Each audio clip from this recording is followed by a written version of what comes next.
नमस्कार, मैं शिवानी रतूड़ी आर्यभट्ट टाइम्स में आपका स्वागत करती हूँ।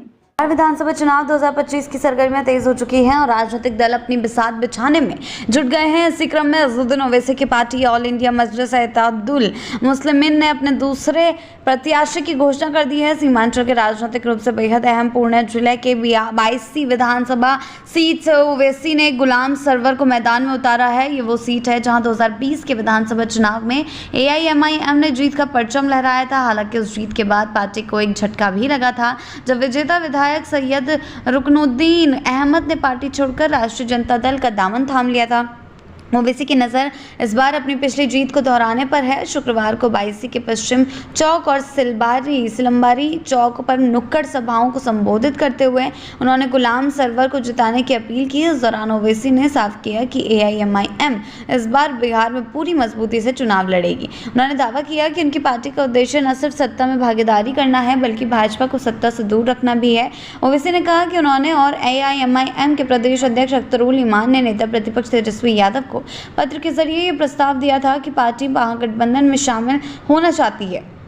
AIMIM न केवल 6 सीटों की मांग की थी, लेकिन तेजस्वी यादव या महागठबंधन की ओर से कोई जवाब नहीं मिला। ओवैसी ने मंच से जनता को संबोधित करते हुए ये भी कहा कि बिहार की जनता देख रही है कि भाजपा की बी टीम कौन है और असली विपक्ष कौन है। जी हाँ, 22 सीट से AIMIM के उम्मीदवार गुलाम सरवर का भी एक खास राजनीतिक इतिहास रहा है।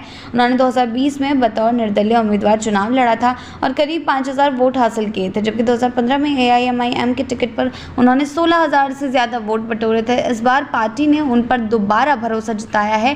AIMIM की रणनीति साफ है, स्थानीय प्रभावशाली चेहरों को आगे करके सीमांचल के मुस्लिम बहुल इलाकों में अपनी पकड़ को फिर से मजबूत करना। जी हाँ, आपको बताते चलें, पूर्वी चंपारण जिले की ढाका विधानसभा सीट से AIMIM पहले ही अपने प्रत्याशी का ऐलान कर चुके हैं। मई 2025 में ओवैसी ने राणा रणजीत सिंह को उम्मीदवार घोषित किया था।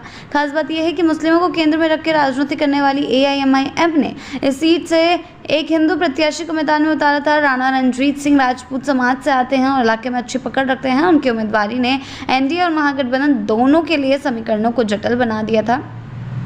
राणा रणजीत क्षेत्र में पूरी ताकत के साथ प्रचार अभियान चला रहे हैं और AIMIM को ये उम्मीद है कि ढाका जैसी सीट पर हिंदू प्रत्याशी उतारने से पार्टी की छवि में बदलाव आएगा। फिलहाल 22 सीट से महागठबंधन और NDA ने अपने प्रत्याशियों की घोषणा नहीं की है, लेकिन ये तय माना जा रहा है कि यहाँ मुकाबला त्रिकोणीय होगा। AIMIM के लिए ये सीट न सिर्फ प्रतीकात्मक है बल्कि पार्टी की चुनावी विश्वसनीयता की कसौटी भी है।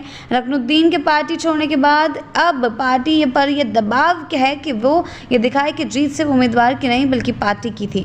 देखना यह होगा कि आगे चलकर अज़दुद्दीन ओवैसी क्या कुछ कदम उठाते हैं, किस तरीके से उनकी पार्टी प्रदर्शन करती है, किस तरीके का उनका पार्टी का दिखाई देता है कि वो जमीनी स्तर पर मजबूती से पेश आ रही है। ऐसी ही अपडेट्स के लिए जुड़े रहें आर्यभट्ट टाइम्स के साथ ही चैनल को सब्सक्राइब करना ना भूलें और हमारी फेसबुक और वेबसाइट के साथ भी जरूर जुड़ें।